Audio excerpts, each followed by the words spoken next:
বিশ্ব সৃষ্টি তত্ত্ব সম্পর্কে, অর্থাৎ সমগ্র বিশ্ব ব্রহ্মাণ্ড কিভাবে সৃষ্টি হয়েছে বা প্রাণের অস্তিত্ব কিভাবে এসেছে সেই সম্পর্কে আলোচনার আজকে প্রথম পর্ব। তো বলে রাখি, এই বিশ্ব সৃষ্টি তত্ত্ব সম্পর্কে হিন্দু, মুসলিম, খ্রিস্টান, জৈন প্রত্যেকটি ভাবধারার মানুষের মধ্যে একটা ধারণা আছে। তবে সেই ধারণার সঙ্গে আজকের আলোচনা মিলানো সম্ভব হবে না। আর সবচেয়ে বড় কথা যেটা বলে রাখি, আজকের আলোচনাটাও ভীষণ কঠিন, বোঝার চেষ্টা করতে হবে। আর দ্বিতীয়ত, বিশ্ব সৃষ্টি তত্ত্ব সম্পর্কে বিজ্ঞান যা বলেছে সেটাই সঠিক বলে আমাদের সবাইয়ের মনে হয়। তবে হ্যাঁ, বিজ্ঞান বলেছে এককোষী প্রাণী থেকে বহুকোষী, বহুকোষী থেকে স্থলচর, উভচর, জলচর এবং তারপরে ওরাংওটাং, শিম্পাঞ্জি, এইভাবে ক্রমশ বিবর্তনের মাধ্যমে জীবকুলের সৃষ্টি বা বিশ্ব সৃষ্টি হয়েছে। তো প্রশ্ন এসে যায়, অ্যাকচুয়ালি এই যে এককোষী প্রাণী এইটি এলো কোথা থেকে? সেখানেই আনন্দমূর্তিজির এই বিশ্ব সৃষ্টি তত্ত্ব আলোচনা শুরু। পূর্ববর্তী অধ্যায়গুলিতে বিশদভাবে ব্যাখ্যা করে বোঝানো হয়েছে যে ব্রহ্ম হলেন এক অনাদি অনন্ত সত্তা, আর তার অধীন প্রাকৃত শক্তিগুলি হল সত্ত্ব, রজ ও তম।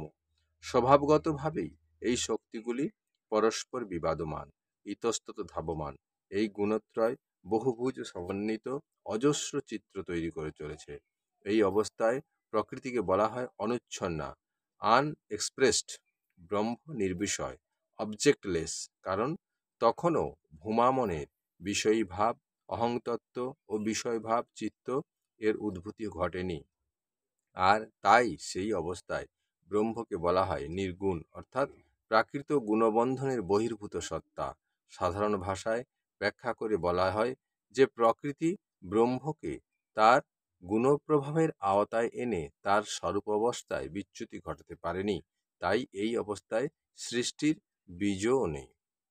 আজ এই পর্যন্ত। শ্রী শ্রী আনন্দমূর্তিজি।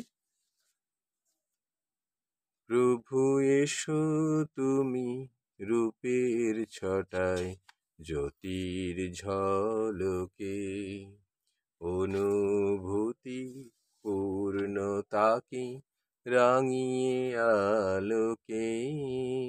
প্রভু এসো তুমি রূপের ছটায়, জ্যোতির ঝলকে বিশ্বাতীত বিশ্বময় তুমি,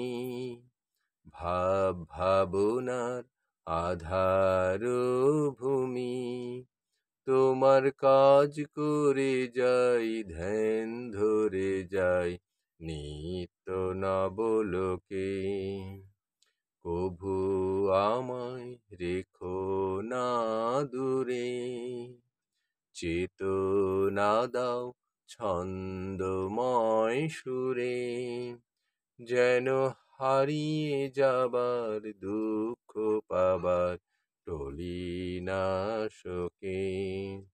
প্রভু এসো তুমি রূপের ছটায়, জ্যোতির ঝলকে। শ্রী শ্রী আনন্দমূর্তিজি, পরম পিতা বাবা কি জয়।